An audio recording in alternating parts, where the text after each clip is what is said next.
first Ferrante novel to be published in English was The Days of Abandonment, which I translated.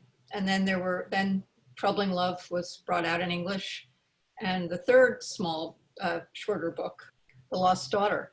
And then a couple of years after that, suddenly there was this enormous, well, it wasn't 4 volumes to begin with. It was just a huge novel that was so surprising to everybody, I think, maybe even the author, that suddenly these books, these sort of 200-page books that each of which covered a very limited amount of time in a woman's life. They all have, as I'm sure everybody knows, they all have a woman narrator. But the other books covered maybe, you know, a month, a couple of years, or anyway, a small amount of time. And suddenly here was this enormous panorama of a friendship, of 2 lives, of Italian society in the second half of the 20th century. So it was pretty startling. And I think the thing that's was so strange for me is that each novel was, each of the 4 novels, I mean, I think in the beginning, nobody really even knew how many there would be, but I was translating them as they were finished. And so I never actually read them all through, all 4 of them. So I kind of have this, they're sort of divided in my mind in a funny way, even though they're obviously one long novel. I think originally she wanted to even publish them as one novel, and I think she was dissuaded by the Ferri family. Anyway, this is the first chapter and part of the second chapter of the book. 2 years before leaving home, my father said to my mother that I was very ugly. The sentence was uttered under his breath in the apartment that my parents, newly married, had bought at the top of Via San Giacomo dei Capri in Rione Alto. Everything, the spaces of Naples, the blue light of a frigid February, those words remained fixed. But I slipped away, and am still slipping away, within these lines that are intended to give me a story, while in fact I am nothing, nothing of my own, nothing that has really begun or really been brought to completion, only a tangled knot, and nobody, not even the one who at this moment is writing, knows if it contains the right thread for a story, or is merely a snarled confusion of suffering without redemption. I loved my father very much. He was an unfailingly courteous man. A refined manner perfectly matched a body so slender that his clothes seemed a size too large, and this, to my eyes, gave him a look of inimitable elegance.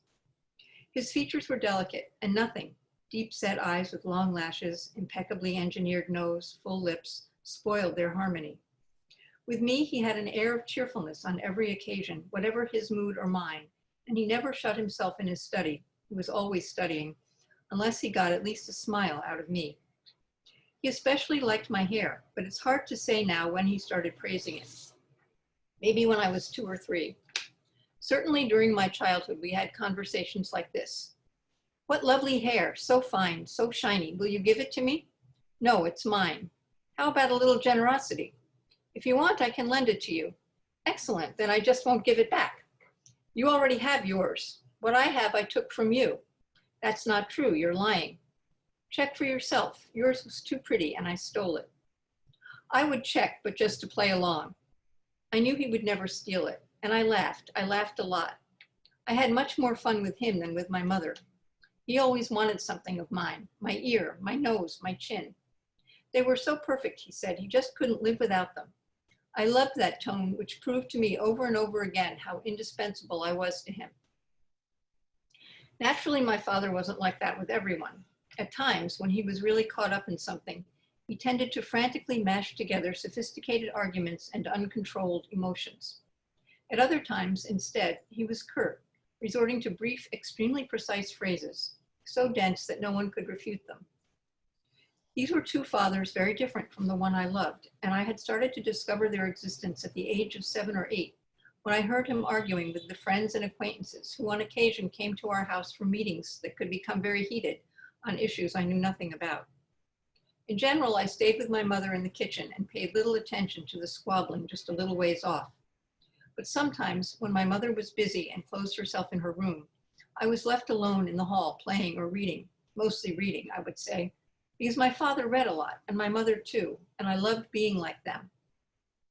I didn't listen to the arguments. I broke off my game or my reading only when there was a sudden silence and those alien voices of my father's arose.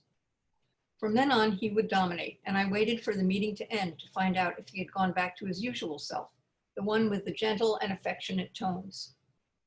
The night he made that statement, he had just learned that I wasn't doing well in school. It was something new.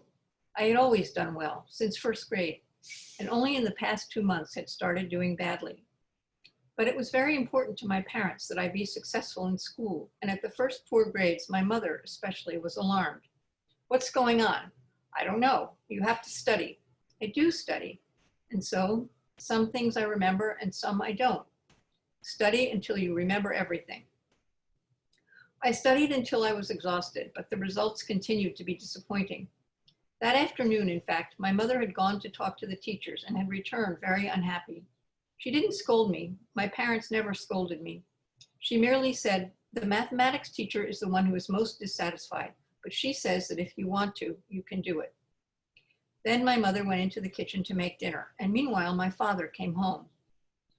All I could hear from my room was that she was giving him a summary of the teacher's complaints, and I understood that she was bringing up as an excuse the changes of early adolescence.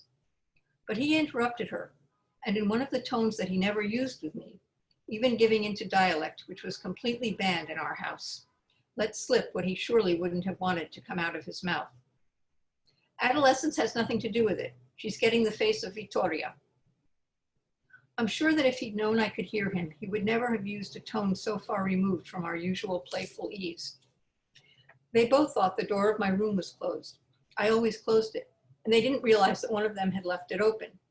So it was that at the age of 12, I learned from my father's voice, muffled by the effort to keep it low, that I was becoming like his sister, a woman in whom I had heard him say, as long as I could remember, ugliness and spite were combined to perfection. Thank you.